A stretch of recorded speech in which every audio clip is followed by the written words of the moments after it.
एक बड़ी अपडेट जल्दी से दर्शकों तक पहुंचा देते हैं। बीएमसी चुनाव का एक नया अपडेट भी सामने आ चुका है। बीएमसी में बीजेपी 76 सीटों पर आगे चल रही है। जो आंकड़े हैं टैली वो बढ़ते जा रहे हैं। शिवसेना यूपी की गुट 60 सीटों पर आगे चल रहा है और एमएनएस 9 सीटों पर आगे चल रहा है। एमएनएस का खाता पिछली बार 7 सीटों का था और उस हिसाब से अगर ठाकरे बंधु साथ आए तो मुझे लगता है इसका फायदा उद्धव से ज्यादा राज ठाकरे को इस वक्त मिल रहा है। कुल मिलाकर एक बड़ी बात जो प्रत्युष इसमें नजर आ रही है। नवीन जी आपके पास इस सवाल के साथ मैं आना चाह रहा हूं। आता हूं अजय जी आपके पास, लेकिन नवीन जी से मेरा सवाल है।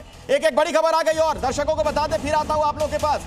लगातार अपडेट्स आ रहे हैं। महाराष्ट्र के सोलापुर में उलटफेर हो गया है, बड़ा उलटफेर। सोलापुर में कांग्रेस 1 सीट पर आ गई है सिमटकर। अभी की एक बड़ी खबर आपको दे दें, कांग्रेस 21 सीटों पर आगे चल रही थी लेकिन 1 पर आ गई। जी हां, ये बड़ी अपडेट है। बीजेपी अब 54 सीटों पर यहां आगे हो गई है। सोलापुर में जो कांग्रेस आगे चल रही थी वो सिमटकर 1 सीटों पर आ गई है और यहां पर बड़ा उलटफेर देखने को मिल रहा है। निकाय चुनाव, लोकल बॉडीज के चुनाव, स्थानीय चुनाव लोकल मुद्दों पर लड़े जाते हैं और अक्सर प्रवक्ता, मेहमान, नेता यही कहते हैं कि विधानसभा और लोकसभा चुनाव से इसका कंपैरिजन ना करें, लेकिन कई बार लोकल इशू के चुनाव जो होते हैं वो बहुत दूरगामी परिणाम देते हैं। सोलापुर में देखिए कांग्रेस 1 सीट पर इस वक्त नजर आ रही है। 21 सीटों पर शुरुआती रुझान में आगे चल रही थी। हमारे साथ हमारे 2 सहयोगी भी लगातार बने हुए हैं, अश्विन और अंकुर। अश्विन, ये अचानक से कितने राउंड की अब तक गिनती हो चुकी है जिसमें कांग्रेस सीधे 21 से लुढ़क कर 1 में आ गई?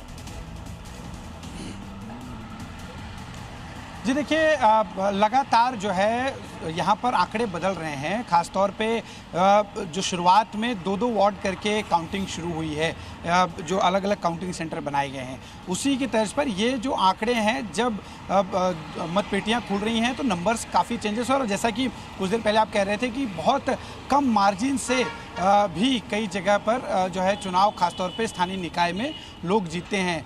महाराष्ट्र में एक अपवाद भी रहा कि यहाँ पर लोकसभा चुनाव में भी बहुत कम नंबर से लोग जीते हैं। जो रविंद्र चौहान की बेटी जो हारी हैं, वही रविंद्र चौहान शिवसेना एकनाथ शिंदे गुट से लोकसभा का चुनाव में महज 48 वोटों से वो चुनाव जीते हैं। तो आप समझिए कि कितनी कट टू कट फाइट रही थी लोकसभा में, जहां से रविंद्र चौहान की बेटी चुनाव लड़ी। आज वो हार गई हैं। जाहिर है कि लोगों ने उन्हें नकारा, उनकी जगह दूसरी कैंडिडेट को चुना। बड़े बड़े किरदार जो है यहाँ पर, बड़े बड़े नेताओं के परिवार से जुड़े लोग इस चुनाव में हारे हैं। जैसा मैंने कुछ देर पहले कहा था कि यहाँ पर पार्टी से ज़्यादा लोग स्थानीय चेहरे को देखते हैं, चूँकि उनके सुख दुख में, उनकी ज़रूरतों पर कौन सबसे पहले पहुँचता है वो बहुत ज्यादा मायने रखता है। नहीं, ये आप सही कह रहे हैं। ये जो निकाय चुनाव होते हैं, लोकल बॉडीज के चुनाव होते हैं, उसमें मुद्दे वहां के स्थानीय होते हैं। लेकिन महाराष्ट्र में निकाय का चुनाव तो इस बार ऐसा लग रहा था कि मानो कोई विधानसभा का चुनाव हो रहा हो। बड़े बड़े मुद्दों की बात हो रही थी, यहां तक कि ध्रुवीकरण के प्रयास भी जमकर हुए हैं। तमाम पार्टियों के नेताओं ने अंकुर खुलकर इस पर बयान दिया था। मैं आपके पास आऊंगा, लेकिन इस बीच एक और बड़ी खबर आ गई है। कुछ और अपडेट दर्शकों तक पहुंचा देते हैं। यहाँ एक और बड़ी खबर आ रही है अंधेरी से। इस वक्त ये बड़ी खबर है अंधेरी से। बड़ी खबर यह है कि वोटों की गिनती यहां पर रुक गई है, ऐसी जानकारी निकलकर सामने आ रही है। तकनीकी खराबी आ गई है जिसकी वजह से यहां पर वोटों की गिनती को कुछ देर के लिए रोकना पड़ा है। अंधेरी से ये बड़ा अपडेट इस वक्त सामने आ रहा है। अंकुर, क्या जानकारी है, क्यों यहां पर मतगणना रोकनी पड़ी?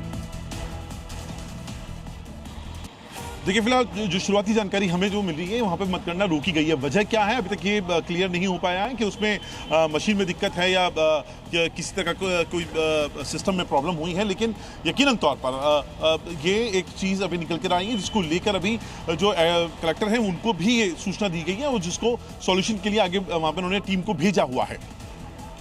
क्या यानी कि कुछ तकनीकी खराबी है, शायद हो सकता है कि थोड़ी देर में वो तकनीकी खराबी दुरुस्त हो जाएगी। लेकिन फिलहाल ये बड़ी अपडेट सामने आ रही है कि अंधेरी में कुछ देर के लिए वहां पर काउंटिंग को रोकना पड़ा है। हमारे साथ तमाम मेहमान बने हुए हैं। बीडी सिंह जी भी हमारे साथ जुड़े हुए हैं। बीडी सिंह जी, वोटिंग वाले दिन से एक माहौल बन रहा था कि चुनाव में गड़बड़ी की जा रही है। स्याही जो लग रहा है, स्याही बहुत आसानी से मिट रहा है।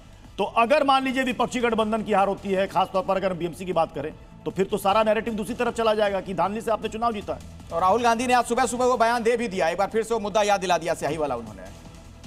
देखिए, ऐसा है कि जब भी कांग्रेस का पहले जो मुद्दा था ईवीएम का था, ईवीएम को भी नहीं चैलेंज को कर पाए, तो भी जो है कल जब भी माई एक्सेस का एग्जिट पोल आया, उसमें जो है बताया गया कि महायुति की सरकार, महायुति की महापौर बनने जा रहे हैं। उस समय से उद्धव गुट के लोग जो है स्याही मिटा दी गई हमारे पास भी, मैंने भी खुद वोट दिया था, ये स्याही दिख रही है, ऐसा तो कुछ उसमें नहीं था।